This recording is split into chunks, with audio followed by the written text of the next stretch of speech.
So you'd like to build a wooden clock, but you're not quite sure whether you're capable of it or not.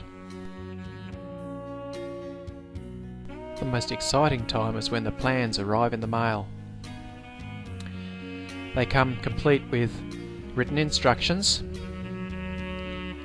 sheets showing the front view and the side view, each part in full size, and a sheet for all the arbors and spaces. This sheet is really useful for when you're putting all the wheels together. I guess you could make the whole thing with a fret saw and sandpaper, but a few tools are really useful, like a bandsaw and a scroll saw.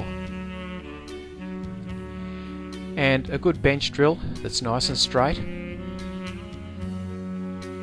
And also a sanding pad. This last item is really useful. I use it all the time. Of course, a nice bit of bench space is good too. Uncluttered, clean and neat. I like to cut out all the wheels first. Stick the plans to the appropriate piece of board with spray adhesive. Remember, slow and accurate. That's what you need. A set of brad point drills are handy for drilling all the holes. Be really careful, take it slowly, and drill them absolutely perfectly.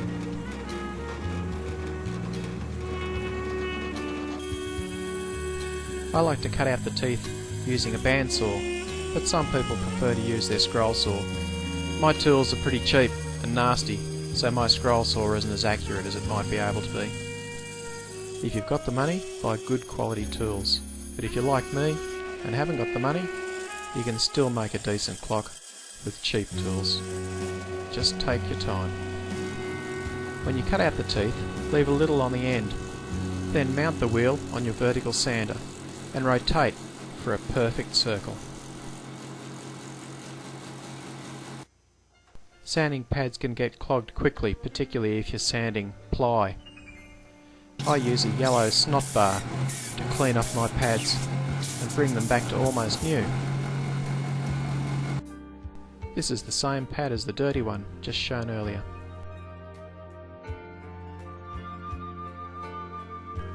Cut out all your internal shapes with the scroll saw.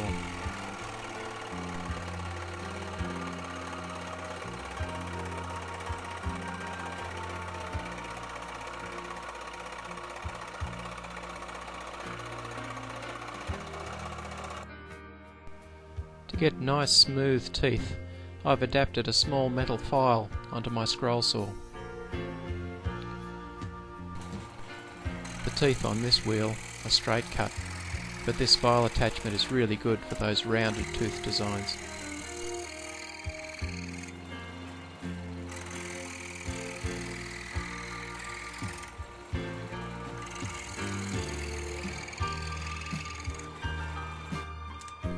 Once you've done all the cutting out and drilling, remove the paper from the board. A heat gun helps lift the paper.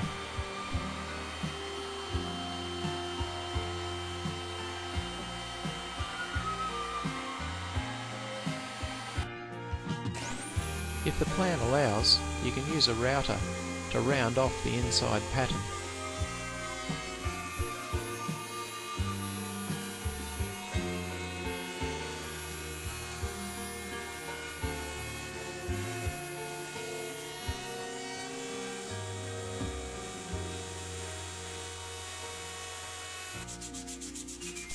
Unfortunately, I haven't found a better way to do the final touches other than with hand sanding. If only there was a tool to do this work. Generally speaking, it's a good idea to keep your wheels unfinished. However, I've used varnish, stains and oils on my wheels, so long as you don't get it in the teeth.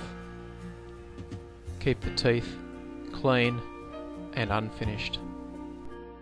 Ply is structurally excellent for wheels, but you can use wedges of solid wood glued together to make blanks for solid wood wheels.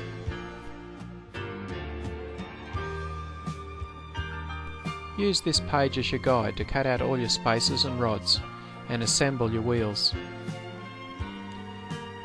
Using buffing compound on your polish wheel keeps your rods and spacers nice and shiny.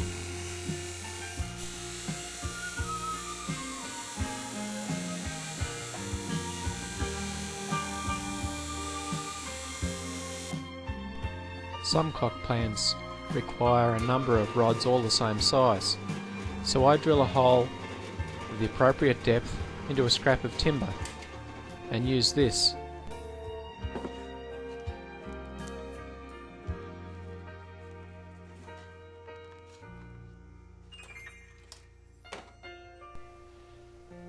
And then use this as a depth gauge to cut all my rods.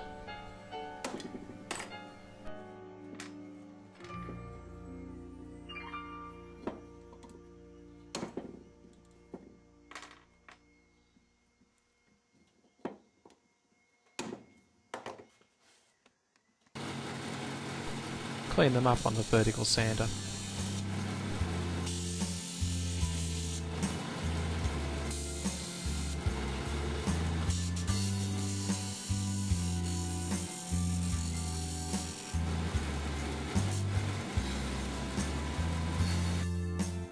The arbors and spacers sheet shows you which wheels, pinions and spacers go together.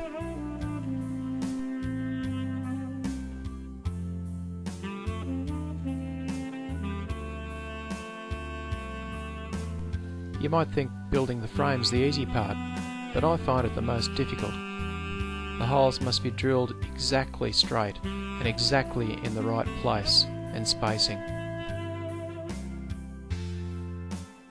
Then ensure that the front and back frames align exactly.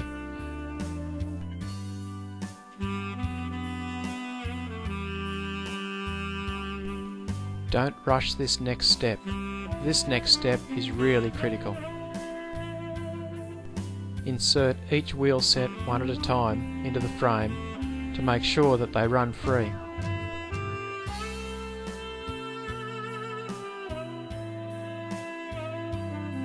Then insert the wheel sets two at a time to make sure they run with each other exactly and have the right amount of space between pinion and gear. You should be able to blow on the wheel and have it turn its matching wheel freely.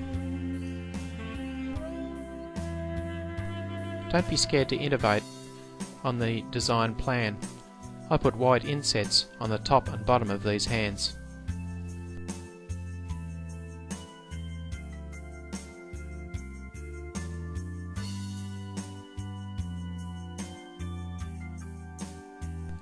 You can spray all the bits and pieces and the frame with clear lacquer, but remember, make sure that the holes don't have lacquer in them. This is the wind key for the swoopy clock.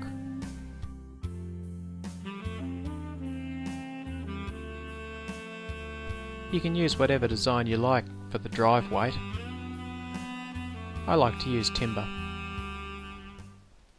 with a hollow for the lead.